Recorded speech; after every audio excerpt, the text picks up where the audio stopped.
Hi, I'm Kevin from Live Edge, and today we're going to learn how to cut a square edge on a slab. Okay, so the first thing I'm going to do is I'm going to find the center of each end of my slab. I'm going to use a tape measure for this, and I'm going to actually measure this in millimeters. So here I'm getting 434 millimeters, which is around 17 inches. I'm going to divide that in half to find my center, which is 217. So there's my center on this end. Now I'm going to measure the other end. I have 390 millimeters, so I'm going to measure my center at 195. That's going to be right here. And now I'm going to draw a chalk line between these 2 points. This will give me a line that's perfectly in line with the way the tree was growing.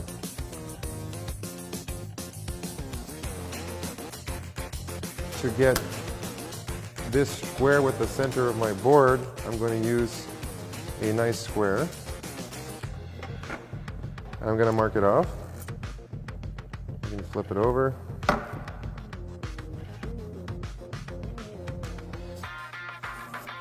Now I'm going to measure off the length that I want.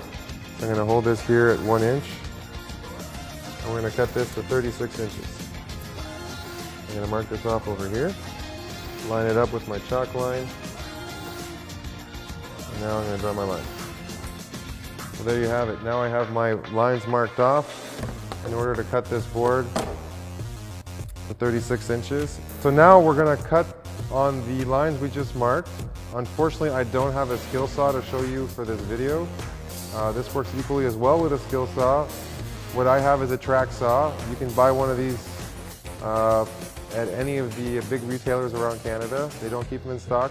We have one because we use it a lot. The advantage is that I have a track that the saw fits onto, and I make perfectly straight cuts without any effort. So what I'm going to do here is I'm going to place my track right on the line I marked. I'm going to place my track right here. And you can see actually these things are great. They have this, they call it a splinter guard. And when you buy it, it's actually a lot longer, and my saw does the cut on it, so I know this is exactly where my saw is cutting.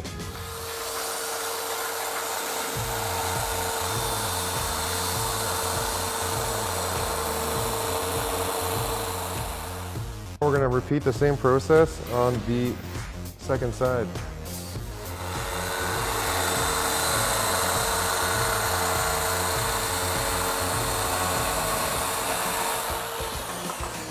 Okay, so another thing that a lot of people do is they're going to have their live edge piece up against the wall, so they want one edge to be square so that it fits nice and snug.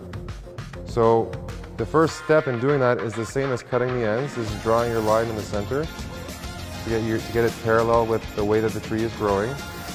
Only now you're going to measure off of that line and get your approximate width, which is going to vary due to the live edge. And then you can cut along this line, and you know it's going to be parallel with this one. So what I'm going to do now is I'm going to measure off this line to get a nice parallel line to it, and we're going to cut it off. Okay, so here I want to cut it off here at 17 inches. I have my center marked at 10. I'm going to go to the other end here and make sure I still come inside the live edge at 17, which I do.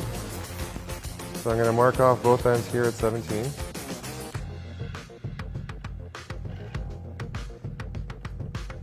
Then if you're going to be using a skill saw, you'll want to draw a chalk line again. However, as you know, I'm using a track saw, so I can just line up these 2 points. I'm going to position my track, and we're going to cut.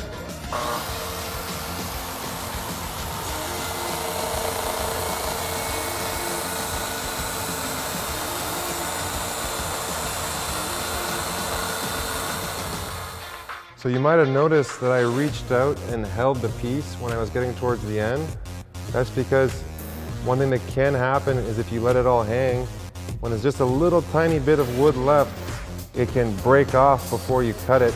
So by holding it and supporting it, I prevented that from happening. And that's how you cut a square edge on a slab. For more tips, tricks, and how-to videos, check out our IGTV, our website, or our YouTube channel. Catch you next time.